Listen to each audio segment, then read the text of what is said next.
Once upon a time, there lived a very rich man, and a king besides, whose name was Midas. And he had a little daughter, whom nobody but myself ever heard of, and whose name I either never knew, or have entirely forgotten. So, because I love odd names for little girls, I choose to call her Marigold. This King Midas was fonder of gold than of anything else in the world. He valued his royal crown, chiefly because it was composed of that precious metal. If he loved anything better, or half so well, it was the one little maiden who played so merrily around her father's footstool. But the more Midas loved his daughter, the more did he desire and seek for wealth. He thought, foolish man, that the best thing he could possibly do for this dear child would be to bequeath her the immensest pile of yellow, glistening coin that had ever been heaped together since the world was made. Thus, he gave all his thoughts and all his time to this one purpose. If ever he happened to gaze for an instant at the gold-tinted clouds of sunset, he wished that they were real gold, and that they could be squeezed safely into his strong-box. When little Marigold ran to meet him with a bunch of buttercups and dandelions, he used to say, "Poh, poh, child! If these flowers were as golden as they look, they would be worth the plucking." And yet, in his earlier days, before he was so entirely possessed of this insane desire for riches, King Midas had shown a great taste for flowers. He had planted a garden in which grew the biggest and beautifulest and sweetest roses that any mortal ever saw or smelt. These roses were still growing in the garden, as large, as lovely, and as fragrant as when Midas used to pass whole hours in gazing at them and inhaling their perfume. But now, if he looked at them at all, it was only to calculate how much the garden would be worth if each of the innumerable rose petals were a thin plate of gold. And though he once was fond of music, in spite of an idle story about his ears, which were said to resemble those of an ass, the only music for poor Midas now was the chink of one coin against another. At length, as people always grow more and more foolish, unless they take care to grow wiser and wiser, Midas had got to be so exceedingly unreasonable that he could scarcely bear to see or touch any object that was not gold. He made it his custom, therefore, to pass a large portion of every day in a dark and dreary apartment underground at the basement of his palace. It was here that he kept his wealth. To this dismal hole, for it was little better than a dungeon, Midas betook himself whenever he wanted to be particularly happy. Here, after carefully locking the door, he would take a bag of gold coin, or a gold cup as big as a washbowl, or a heavy golden bar, or a peck measure of gold dust, and bring them from the obscure corners of the room into the one bright and narrow sunbeam that fell from the dungeon-like window. He valued the sunbeam for no other reason but that his treasure would not shine without its help. And then he would reckon over the coins in the bag, toss up the bar, and catch it as it came down, sift the gold dust through his fingers, look at the funny image of his own face as reflected in the burnished circumference of the cup, and whisper to himself, "O Midas, rich King Midas, what a happy man art thou!" but it was laughable to see how the image of his face kept grinning at him out of the polished surface of the cup. It seemed to be aware of his foolish behavior, and to have naughty inclinations to make fun of him. Midas called himself a happy man, but felt that he was not yet quite so happy as he might be. The very tip-top of enjoyment would never be reached unless the whole world were to become his treasure room and be filled with yellow metal which should all be his own. Now, I need hardly remind such wise little people as you are that in the old times, when King Midas was alive, a great many things came to pass which we should consider wonderful if they were to happen in our own day and country. And, on the other hand, a great many things take place nowadays which seem not only wonderful to us, but at which the people of old times would have stared their eyes out. On the whole, I regard our own times as the strangest of the two. But however that may be, I must go on with my story. Midas was enjoying himself in his treasure room one day, as usual, when he perceived a shadow fall over the heaps of gold, and, looking suddenly up, what should he behold but the figure of a stranger standing in the bright and narrow sunbeam? It was a young man with a cheerful and ruddy face. Whether it was that the imagination of King Midas threw a yellow tinge over everything, or whatever the cause might be, he could not help fancying that the smile with which the stranger regarded him had a kind of golden radiance in it. Certainly, although his figure intercepted the sunshine, there was now a brighter gleam upon all the piled-up treasures than before. Even the remotest corners had their share of it, and were lighted up when the stranger smiled, as with tips of flame and sparkles of fire. As Midas knew that he had carefully turned the key in the lock, and that no mortal strength could possibly break into his treasure room, he, of course, concluded that his visitor must be something more than mortal. It is no matter about telling you who he was. In those days, when the earth was comparatively a new affair, it was supposed to be often the resort of beings endowed with supernatural power, and who used to interest themselves in the joys and sorrows of men, women, and children, half playfully and half seriously. Midas had met such beings before now, and was not sorry to meet one of them again. The stranger's aspect, indeed, was so good-humored and kindly, if not beneficent, that it would have been unreasonable to suspect him of intending any mischief. It was far more probable that he came to do Midas a favor. And what could that favor be, unless to multiply his heaps of treasure? The stranger gazed about the room, and when his lustrous smile had glistened upon all the golden objects that were there, he turned again to Midas. "You are a wealthy man, friend Midas," he observed. "I doubt whether any other four walls on earth contain so much gold as you have contrived to pile up in this room." "I have done pretty well," answered Midas in a discontented tone. "But, after all, it is but a trifle when you consider that it has taken me my whole life to get it together. If one could live 1,000 years, he might have time to grow rich." "What?" exclaimed the stranger. "Then you are not satisfied?"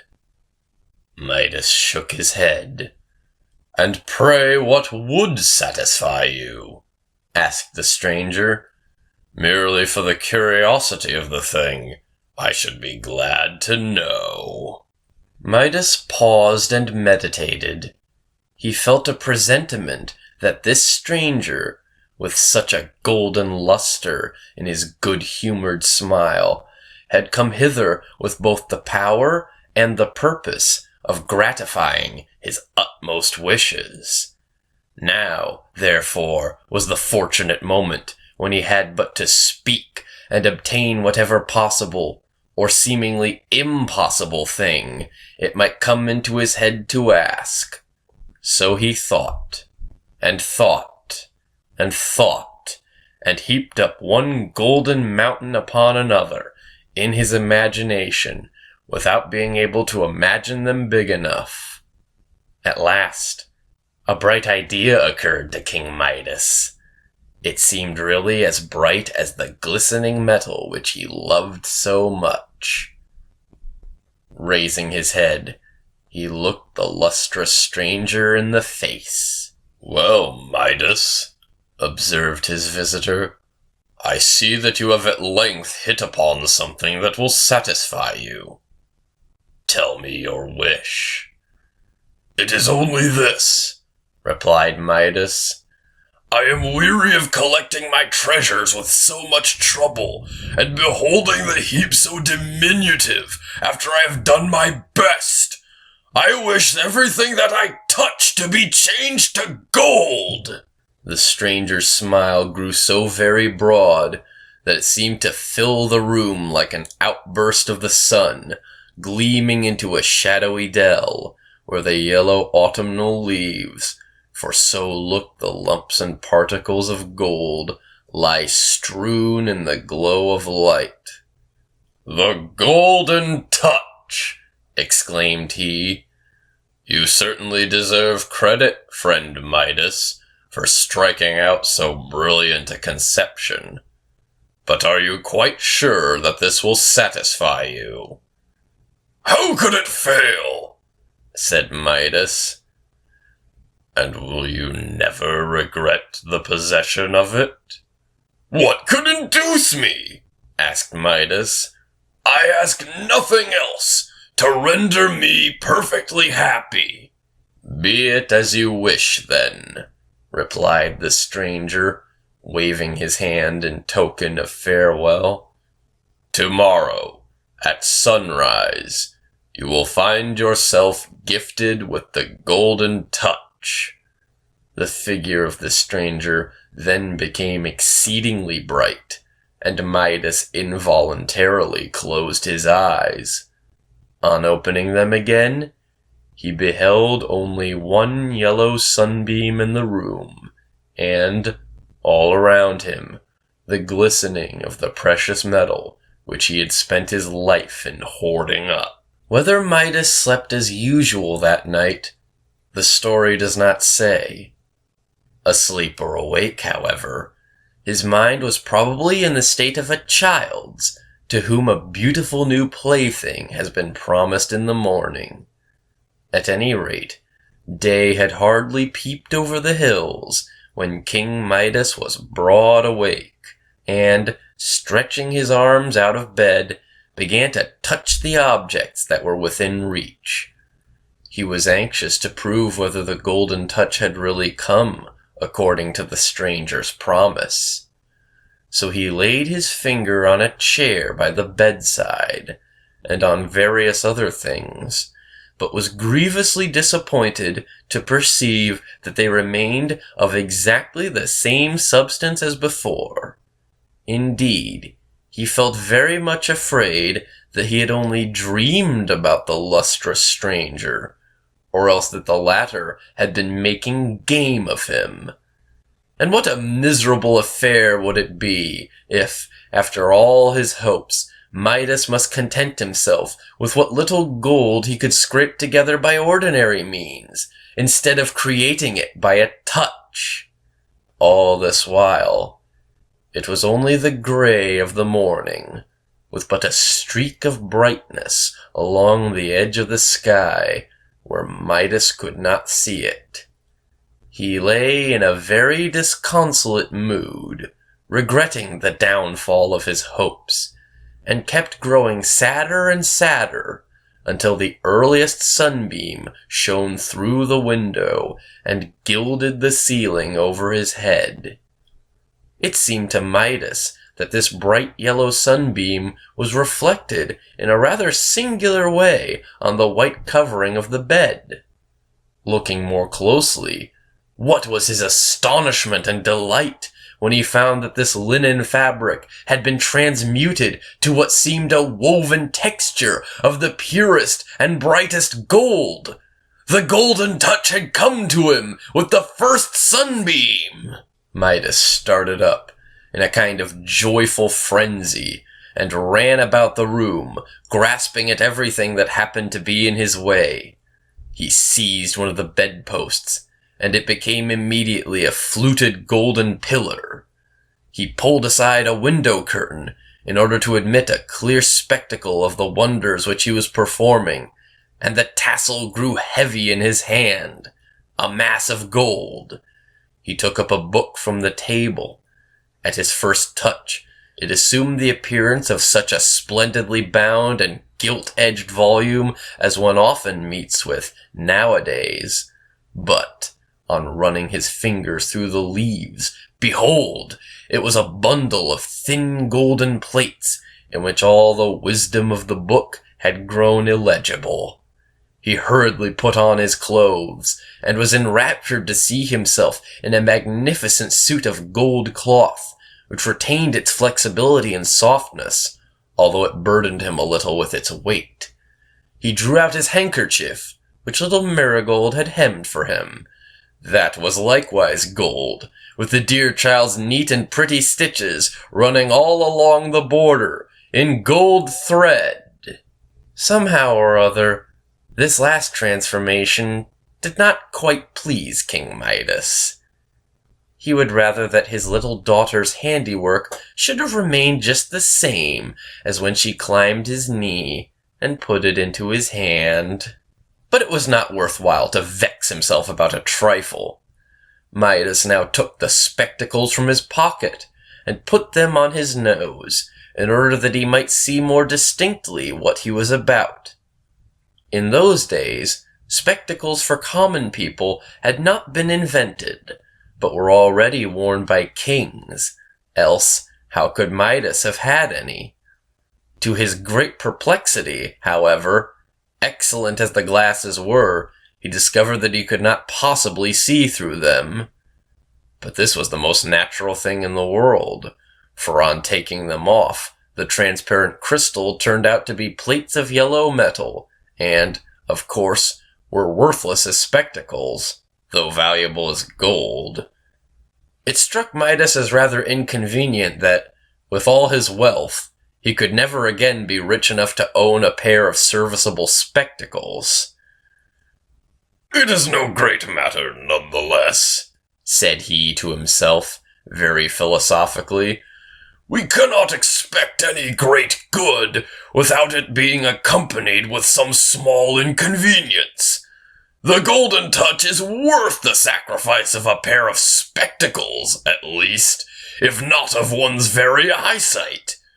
My own eyes will serve for ordinary purposes, and little Marigold will soon be old enough to read to me." Wise King Midas was so exalted by his good fortune that the palace seemed not sufficiently spacious to contain him. He therefore went downstairs, and smiled on observing that the balustrade of the staircase became a bar of burnished gold as his hand passed over it in his descent. He lifted the door latch.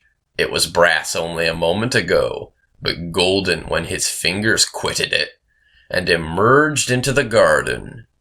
Here, as it happened, he found a great number of beautiful roses in full bloom, and others in all the stages of lovely bud and blossom.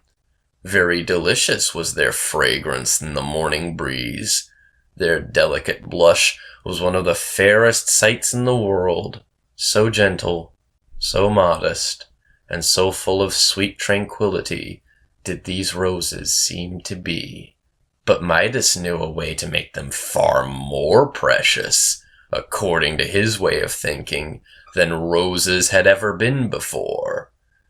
So he took great pains in going from bush to bush, and exercised his magic touch most indefatigably until every individual flower and bud, and even the worms at the heart of some of them, were changed to gold.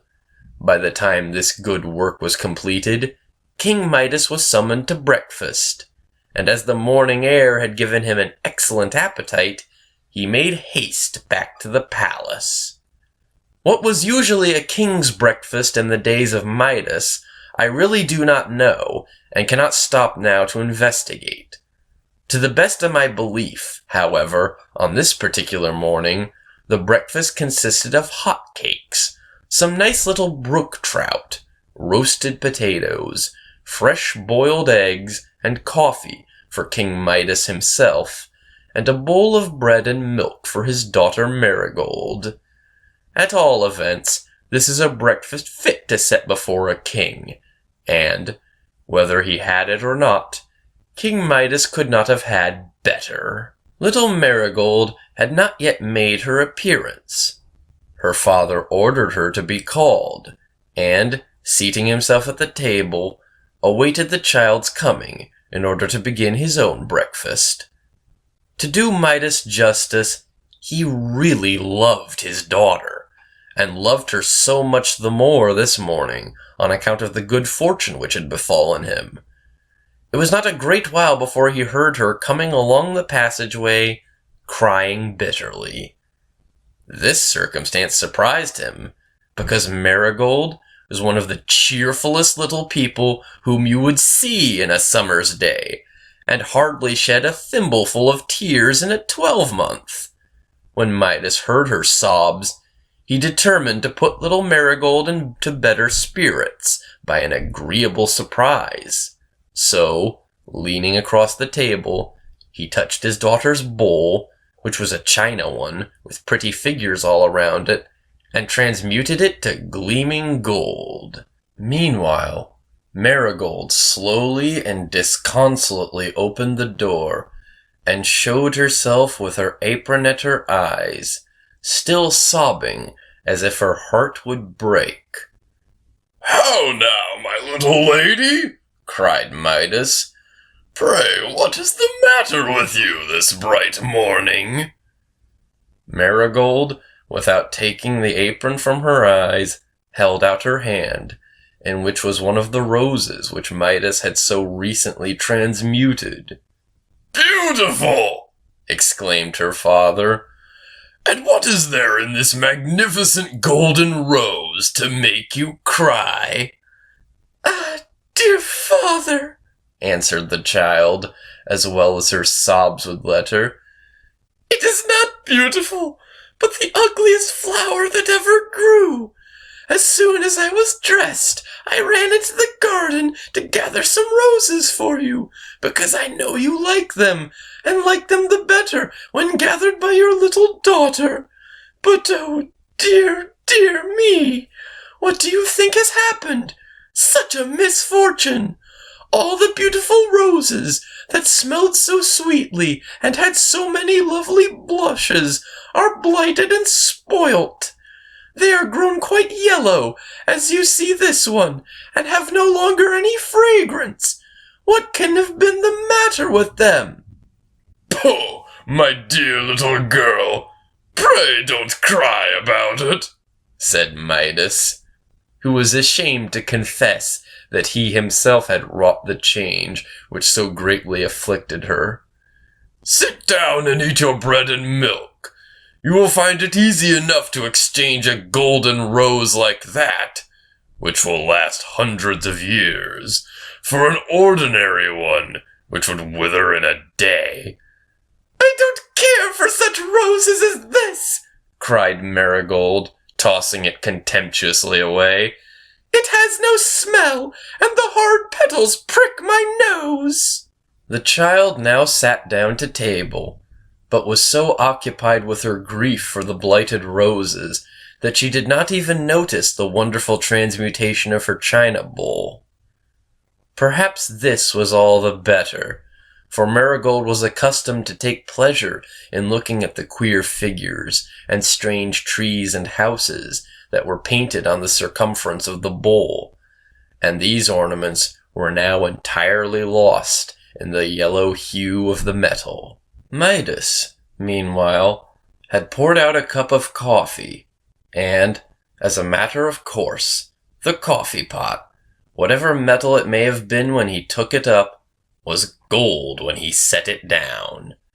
He thought to himself that it was rather an extravagant style of splendor in a king of his simple habits to breakfast off a service of gold, and began to be puzzled with the difficulty of keeping his treasure safe. The cupboard in the kitchen would no longer be a secure place of deposit for articles so valuable as golden bowls and coffee pots. Amid these thoughts, he lifted a spoonful of coffee to his lips, and, sipping it, was astonished to perceive that the instant his lips touched the liquid, it became molten gold, and the next moment hardened into a lump. "Ah!" exclaimed Midas, rather aghast. "What is the matter, father?" asked little Marigold, gazing at him, with the tears still standing in her eyes. "Nothing, child, nothing," said Midas. "Eat your milk before it gets quite cold." He took one of the nice little trouts on his plate, and, by way of experiment, touched its tail with his finger. To his horror, it was immediately transmuted from an admirably fried brook trout into a goldfish, though not one of those goldfishes which people often keep in glass globes as ornaments for the parlor. No, but it was really a metallic fish, and it looked as if it had been cunningly made by the nicest goldsmith in the world. Its little bones were now golden wires, its fins and tail were thin plates of gold, and there were the marks of the fork in it, and all the delicate, frothy appearance of a nicely fried fish, exactly imitated in metal. A very pretty piece of work, as you may suppose. Only King Midas, just at that moment, would much rather have had a real trout in his dish than this elaborate and valuable imitation of one. "I don't quite see," thought he to himself, "how I am to get any breakfast." He took one of the smoking hot cakes, and had scarcely broken it, when, to his cruel mortification, though a moment before it had been of the whitest wheat, it assumed the yellow hue of Indian meal. To say the truth, if it really had been a hot Indian cake, Midas would have prized it a good deal more than he now did, when its solidity and increased weight made him too bitterly sensible that it was gold. Almost in despair, he helped himself to a boiled egg, which immediately underwent a change similar to those of the trout and the cake. The egg, indeed, might have been mistaken for one of those which the famous goose in the storybook was in the habit of laying. But King Midas was the only goose that had anything to do with the matter. "Well, this is a quandary," thought he, leaning back in his chair and looking quite enviously at little Marigold, who was now eating her bread and milk with great satisfaction. "Such a costly breakfast before me, and nothing that can be eaten." Hoping that, by dint of great dispatch, he might avoid what he now felt to be a considerable inconvenience, King Midas next snatched a hot potato, and attempted to cram it into his mouth and swallow it in a hurry. But the golden touch was too nimble for him. He found his mouth full, not of mealy potato, but of solid metal, which so burnt his tongue that he roared aloud, and, jumping up from the table, began to dance and stamp about the room, both with pain and affright. Father! Dear father! cried little Marigold, who was a very affectionate child. Pray, what is the matter? Have you burnt your mouth? Ah, dear child, groaned Midas dolefully. I don't know what is to become of your poor father. And truly, my dear little folks, did you ever hear of such a pitiable case in all your lives? Here was literally the richest breakfast that could be set before a king, and its very richness made it absolutely good for nothing. The poorest laborer, sitting down to his crust of bread and cup of water, was far better off than King Midas, whose delicate food was really worth its weight in gold. And what was to be done? Already, at breakfast, Midas was excessively hungry. Would he be less so by dinner time? And how ravenous would his appetite for supper, which must undoubtedly consist of the same sort of indigestible dishes as those now before him? How many days, think you, would he survive a continuance of this rich fare? These reflections so troubled wise King Midas that he began to doubt whether, after all, riches are the one desirable thing in the world, or even the most desirable. But this was only a passing thought. So fascinated was Midas with the glitter of the yellow metal that he would still have refused to give up the golden touch for so paltry a consideration as a breakfast. Just imagine what a price for one meal's victuals! It would have been the same as paying millions and millions of money, and as millions more as would take forever to reckon up, for some fried trout, an egg, a potato, a hot cake, and a cup of coffee. It would be quite too dear, thought Midas.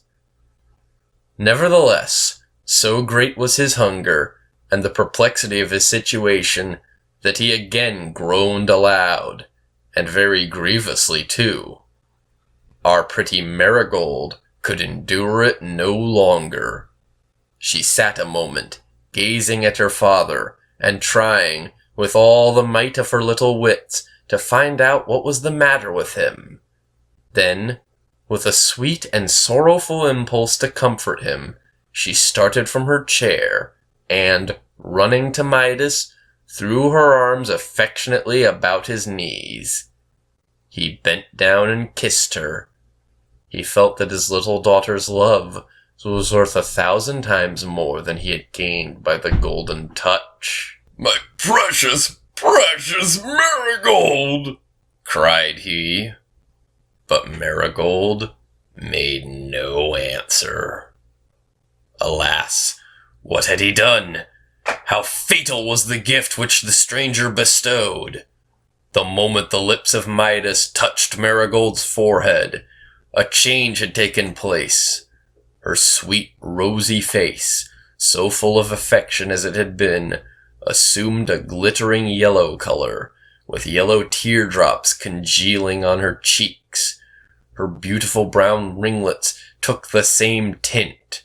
Her soft and tender little form grew hard and inflexible within her father's encircling arms. Oh, terrible misfortune! The victim of his insatiable desire for wealth, little Marigold was a human child no longer, but a golden statue! Yes, there she was, with the questioning look of love, grief, and pity hardened into her face. It was the prettiest and most woeful sight that ever mortals saw. All the features and tokens of Marigold were there. Even the beloved little dimple remained in her golden chin. But the more perfect was the resemblance, the greater was the father's agony at beholding this golden image, which was all that was left to him of a daughter. It had been a favorite phrase of Midas, whenever he felt particularly fond of the child, to say that she was worth her weight in gold. And now the phrase had become literally true. And now, At last, when it was too late, he felt how infinitely a warm and tender heart that loved him exceeded in value all the wealth that could be piled up betwixt the earth and sky. It would be too sad a story if I were to tell you how Midas, in the fullness of all his gratified desires, began to wring his hands and bemoan himself, and how he could neither bear to look at Marigold, nor yet to look away from her. Except when his eyes were fixed on the image, he could not possibly believe that she was changed to gold. But, stealing another glance, there was the precious little figure, with a yellow teardrop on its yellow cheek, and a look so piteous and tender that it seemed as if that very expression must needs soften the gold and make it flesh again. This, however, could not be. So Midas had only to wring his hands and to wish that he were the poorest man in the wide world, if the loss of all his wealth might bring back the faintest rose color to his dear child's face. While he was in this tumult of despair, he suddenly beheld a stranger standing near the door. Midas bent down his head without speaking, for he recognized the same figure which had appeared to him the day before in the treasure room, and had bestowed upon him this disastrous faculty of the golden touch. The stranger's countenance still wore a smile, which seemed to shed a yellow luster all about the room, and gleamed on little Marigold's image, and on the other objects that had been transmuted by the touch of Midas. "Well, friend Midas," said the stranger, "pray how do you succeed with the golden touch?" Midas shook his head. "I am very miserable," said he. "Very miserable indeed," exclaimed the stranger. "And how happens that? Have I not faithfully kept my promise with you? Have you not everything that your heart desired?" "Gold is not everything," answered Midas, "and I have lost all that my heart really cared for." "Ah, so you have made a discovery since yesterday," observed the stranger. "Let us see, then. Which of these two things do you think is really worth the most? The gift of the golden touch, or 1 cup of clear, cold water?" "Oh, blessed water!" exclaimed Midas. "It will never moisten my parched throat again." "The golden touch," continued the stranger, "or a crust of bread?" "A piece of bread," answered Midas, "is worth all the gold on earth." "The golden touch," asked the stranger, "or your own little Marigold, warm, soft, and loving as she was an hour ago?" "Oh, my child! My dear child!" cried poor Midas, wringing his hands. "I would not have given that one small dimple in her chin for the power of changing this whole big earth into a solid lump of gold." "You are wiser than you were, King Midas," said the stranger, looking seriously at him. "Your own heart, I perceive, has not been entirely changed from flesh to gold. Were it so, your case would indeed be desperate. But you appear to be still capable of understanding that the commonest things, such as lie within everybody's grasp, are more valuable than the riches which so many mortals sigh and struggle after. Tell me, now, do you sincerely desire to rid yourself of this golden touch?" "It is hateful to me," replied Midas. A fly settled on his nose, but immediately fell to the floor, for it too had become gold. Midas shuddered. "Go then," said the stranger, "and plunge into the river that glides past the bottom of your garden. Take likewise a vase of the same water, and sprinkle it over any object that you may desire to change back again from gold into its former substance. If you do this in earnestness and sincerity, it may be possible to repair the mischief which your avarice has occasioned." King Midas bowed low, and when he lifted his head, the lustrous stranger had vanished. You will easily believe that Midas lost no time in snatching up a great earthen pitcher, but alas me, it was no longer earthen after he touched it, and hastening to the riverside, as he scampered along and forced his way through the shrubbery, it was positively marvelous to see how the foliage turned yellow behind him, as if the autumn had been there, and nowhere else. On reaching the river's bank, he plunged headlong in, without waiting so much as to pull off his shoes. "Poof! Poof! Poof!" snorted King Midas, as his head emerged out of the water. "Well, this is really a refreshing bath, and I think it must have washed away the golden touch. And now for filling my pitcher." As he dipped the pitcher into the water, it gladdened his very heart to see it change from gold into the same good, honest earthen vessel which it had been before he touched it. He was conscious, also, of a change within himself.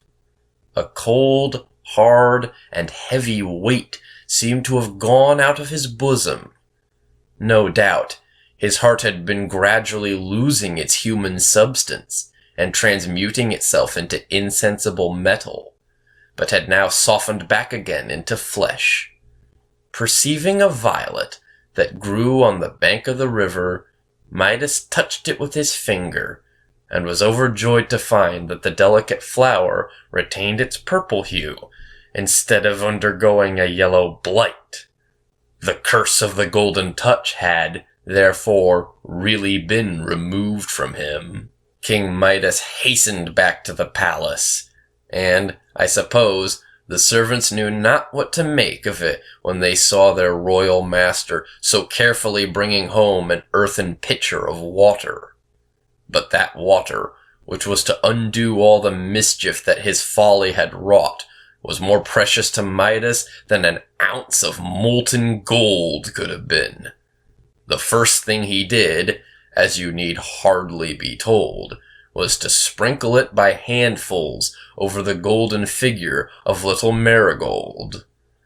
No sooner did it fall on her than you would have laughed to see how the rosy color came back to the dear child's cheek, and how she began to sneeze and sputter, and how astonished she was to find herself dripping wet, and her father still throwing more water over her. "Pray do not, dear father," cried she. "See how you have wet my nice frock, which I put on only this morning." For Marigold did not know that she had been a little golden statue, nor could she remember anything that had happened since the moment when she ran with outstretched arms to comfort poor King Midas. Her father did not think it necessary to tell his beloved child how very foolish he had been, but contented himself with showing how much wiser he had now grown. For this purpose, he led little Marigold into the garden, where he sprinkled all the remainder of the water over the rose bushes, and with such good effect that above 5,000 roses recovered their beautiful bloom. There were two circumstances, however, which, as long as he lived, used to put King Midas in the mind of the golden touch. One was that the sands of the river sparkled like gold. The other, that little Marigold's hair had now a golden tinge, which he had never observed in it before she had been transmuted by the effect of his kiss. This change of hue was really an improvement, and made Marigold's hair richer than in her babyhood. When King Midas had grown quite an old man, and used to trot Marigold's children on his knee, he was fond of telling them this marvelous story, pretty much as I have now told it to you. And then he would stroke their glossy ringlets, and tell them that their hair, likewise, had a rich shade of gold, which they had inherited from their mother. "And to tell you the truth, my precious little folks," quoth King Midas, diligently trotting the children all the while, "ever since that evening, I have hated the very sight of all other gold, save this."